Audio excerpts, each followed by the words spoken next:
கடிகார நாட்கள். இந்த படத்துல வந்து கிஷோர் ஹீரோவா நடிச்சிருக்காரு. எந்த கிஷோர் அப்படின்னு பாத்தீங்கன்னா கபாலி படத்துல வீரசேகரனா வந்தாரு அதே கிஷோர் தான் மறுபடியும் ஹீரோவா ஒரு படத்துல நடிச்சிருக்காரு. இந்த படத்துல என்ன மாதிரி எல்லாம் விஷயங்கள் எதிர்பார்க்கலாம் அப்படின்றத அவர் பகிர்ந்துக்கிட்டாரு. அதை பாருங்க. சாரி, எனக்கு பேச வராது. ஏதோ ஒன்று பேசுகிறேன், நடிக்க வருமானு மட்டும் கேட்காதீங்க, அதுவும் வராது. But still thanks to the director இந்த மாதிரி ஒரு கதையை உருவாக்குனதுக்கு. அண்ட் நான் நம்பின வரைக்கும் ஒரு படம்னா அது சினிமா தியேட்டரில் மட்டும் ஓடினா பத்தாது, அது தியேட்டர்லேருந்து வெளியே போனால் ஜனங்களோட மனசுக்குள்ளேயும் ஓடிட்டே இருக்கணும். ஒரு ஜனங்களுக்குள்ள ஒரு சிந்தனையை உருவாக்கணும்னு நான் விரும்புகிறேன்.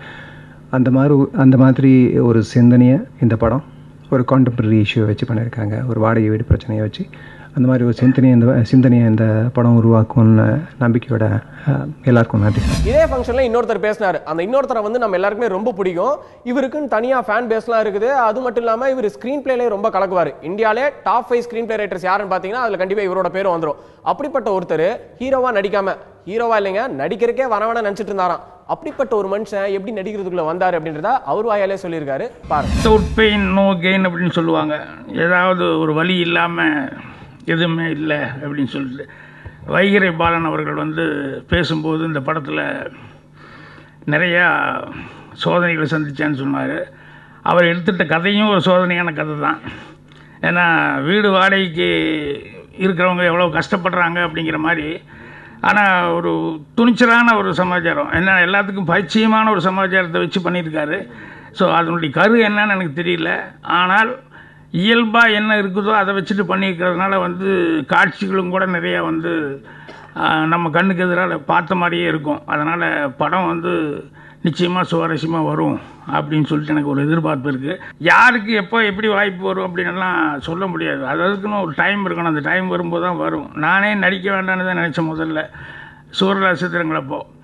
ஏன்னா ஃபஸ்ட்டு படம் 16 வயதுல ரயில் புதிய வாய்ப்பெல்லாம் முடிஞ்சதுக்கப்புறம் சூரராசித்திரம் ஸ்டார்ட் பண்ணும்போது வெறும் டைரக்டராக இருந்தால் போதும், நடிக்க வேண்டாம் அப்படின்னு நினச்சிக்கிட்டு வேற ஒரு கேரக்டர், என்னோடய கேரக்டருக்கு வந்து வேற ஒரு ஆளை போட்டிருந்தேன்.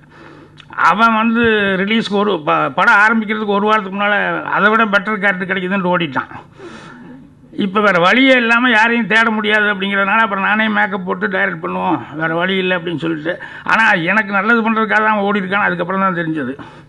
ஏன்னா நான் நடித்ததுனால அந்த படத்தில் சூரராசித்திரங்களில் மறுபடியும் தொடர்ந்து நடிக்கிறதுக்கான அந்த சூழ்நிலை வந்தது. இல்லை அப்படின்னு சொன்னோம்னா வெறும் டைரக்டராக மட்டும் இருந்திருக்கலாம் ஒரு வேலை.